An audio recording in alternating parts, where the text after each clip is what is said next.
Assalamualaikum warahmatullahi wabarakatuh. Apa kabar anak-anak semuanya? Insya Allah sehat walafiat ya. Alhamdulillah. Bersama Bu Endang, hari ini kita akan belajar PKN. Bagaimana? Kalian sudah siap belajar? Baik, siapkan buku paket PKN kalian, buku tulis kalian, dan juga peralatan tulisnya. Nah, sebelum kita mulai belajar, kita mulai dengan membaca basmalah bersama-sama. Bismillahirrahmanirrahim. Baik, pada pekan lalu kita sudah membahas materi tema 1 tentang pengamalan Pancasila dalam kehidupan sehari-hari.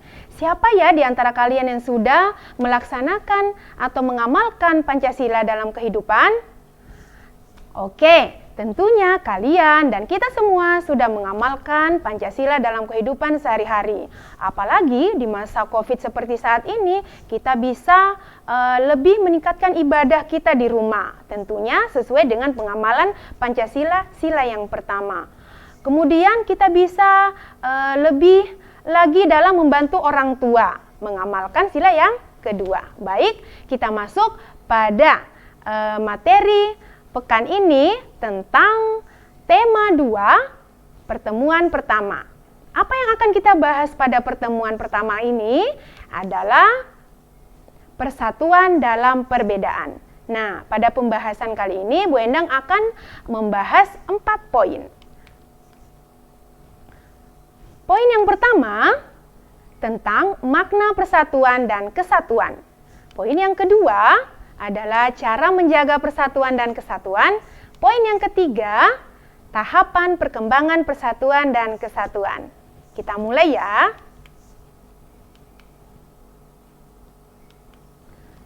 Makna persatuan dan kesatuan. Persatuan dan kesatuan memiliki kata dasar yang sama, yaitu utuh. Utuh berarti tidak terpisahkan, tidak terpecahkan. Seperti yang kalian lihat pada gambar peta, di sini tersebar pulau-pulau. Ada pulau kecil dan ada pulau yang besar. Pulau-pulau ini dipisahkan oleh lautan. Nah, tetapi walaupun pulau-pulau ini dipisahkan oleh lautan, kita memandang pulau-pulau ini sebagai satu kesatuan yang utuh, yaitu negara Indonesia. Orang-orang yang tinggal di Papua, di Sumatera, di Kalimantan, itu sama, adalah warga negara Indonesia. Istilah persatuan Indonesia menjadi sumber semangat, motivasi, dan penggerak perjuangan rakyat. Jadi para pejuang kita itu berjuang meraih kemerdekaan, memaknai persatuan sebagai motivasi mereka. Nah, sebagaimana yang tercantum dalam pembukaan Undang-Undang Dasar 1945 yang berbunyi, dan perjuangan pergerakan Indonesia telah sampailah pada saat yang berbahagia dengan selamat sentosa mengantarkan rakyat Indonesia ke depan pintu gerbang kemerdekaan Indonesia yang merdeka, bersatu, berdaulat, adil, dan makmur. Poin yang kedua, kita akan membahas tentang cara menjaga persatuan dan kesatuan. Bagaimana cara menjaga persatuan dan kesatuan? Yang pertama, peduli terhadap orang lain. Seperti yang kalian lihat pada berbagi pada anak yatim. Itu adalah salah satu contoh dan masih banyak contoh-contoh yang lainnya. Dan insya Allah kalian juga sudah melakukan seperti yang ada di gambar ini. Kemudian cara menjaga persatuan yang berikutnya adalah toleransi beragama. Semisal di lingkungan tempat tinggal kita bertetangga dengan non-muslim. Nah, ada tetangga kita yang sedang sakit, bolehkah kita menjenguk? Boleh. Itu juga salah satu cara untuk tetap menjaga persatuan dan kesatuan. Kemudian yang ketiga, meningkatkan semangat Bhinneka Tunggal Ika. Kita ketahui arti dari kata Bhinneka Tunggal Ika adalah berbeda-beda tetapi tetap satu. Bagaimana contohnya? Menghormati orang lain apapun perbedaannya, baik itu agama ataupun suku. Contoh yang berikut adalah belajar kesenian daerah lain. Kemudian contoh yang berikut, berteman tanpa membedakan. Jadi jangan membeda-bedakan teman, jangan melihat teman dari sukunya ataupun agamanya. Berikut. Yang keempat, mendahulukan kepentingan bersama. Nah, sebagai contoh, misal di hari Minggu kalian sudah punya agenda bersama teman-teman kalian untuk bermain bola, kemudian bermain layang-layang, tetapi di waktu yang bersamaan ternyata ada kegiatan kerja bakti di lingkungan tempat tinggal kalian. Yang manakah yang akan kalian pilih? Tentunya yang harus kalian pilih adalah bekerja bakti. Mengapa demikian? Karena bermain bola ataupun bermain layang-layang bisa kalian lakukan di lain waktu. Kita lanjut. Poin yang ketiga adalah tahapan perkembangan persatuan dan kesatuan. Nah, pada tahapan ini ada 4 yang akan Bu Endang bahas. Yang pertama, perasaan senasib.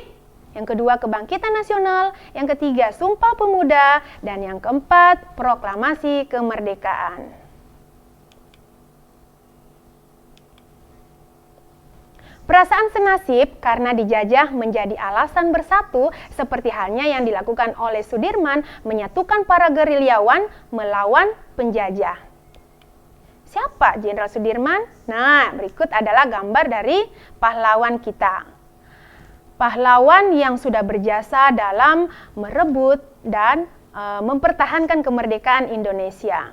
Apa saja jasa-jasa yang sudah beliau torehkan? Yang pertama,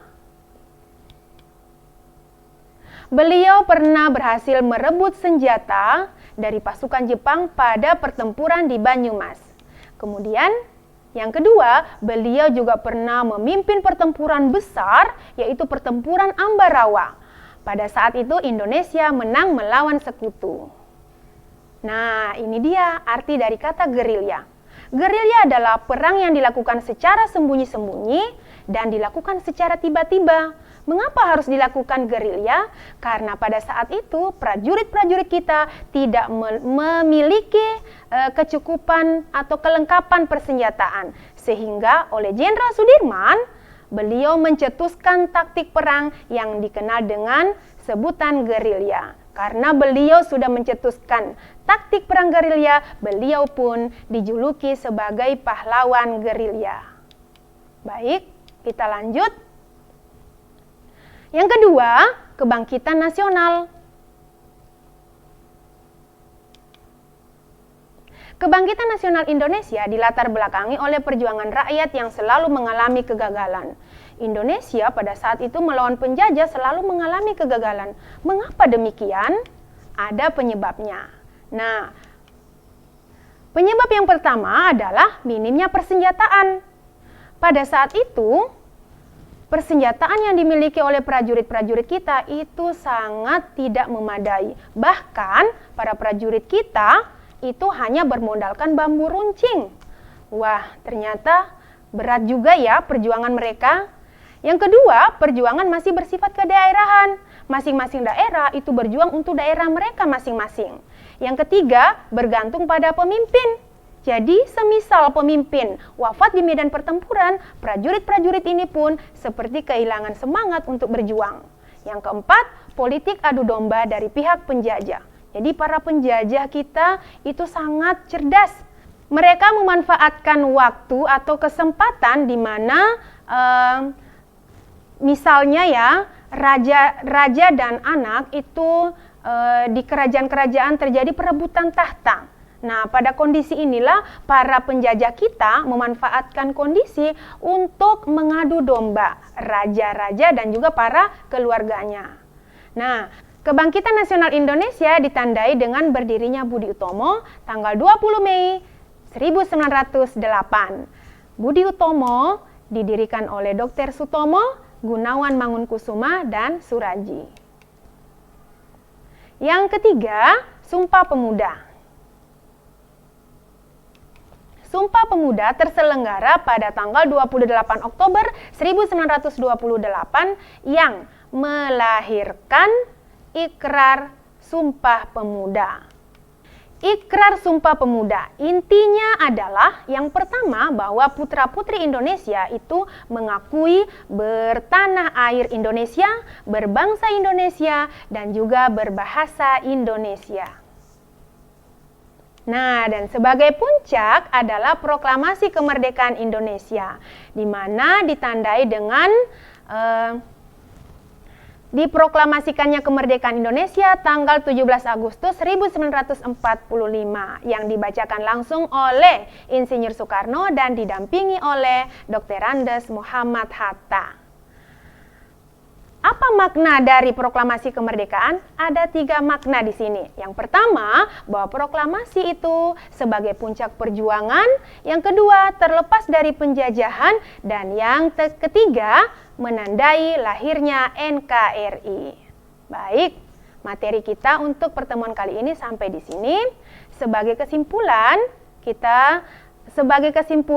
dari apa yang sudah kita pelajari hari ini adalah yang pertama itu tentang makna persatuan dan kesatuan, yaitu utuh, tidak terpisahkan. Kemudian yang kedua, cara kita menjaga persatuan dan kesatuan bisa dengan bertoleransi, kemudian mendahulukan kepentingan bersama, kemudian tetap menjaga semangat Bhinneka Tunggal Ika. Dan sebagai puncaknya atau yang terakhir adalah kita perlu menghargai proses ataupun tahapan-tahapan para pejuang kita dalam meraih kemerdekaan. Nah, materi kita untuk pertemuan kali ini sampai di sini. Semoga kalian bisa memahami materi ini dan bisa yang nantinya bisa menjawab soal-soal yang akan Bu Endang bagikan di Google Form. Baik anak-anak, jangan lupa untuk video ini di like, di komen, dan di subscribe ya. Dan pesan Bu Endang, tetap semangat di rumah, orang tua juga tetap semangat. Kemudian tetap mengikuti protokol kesehatan dan lakukan aktivitas-aktivitas kalian di rumah sesuai pada waktunya. Waktunya belajar. Persiapkan diri kalian untuk belajar, jangan tunda tugas-tugas kalian agar tidak menumpuk. Waktunya beribadah, persiapkan diri kalian untuk beribadah agar kalian beribadah dengan khusyuk. Terima kasih atas perhatian kalian.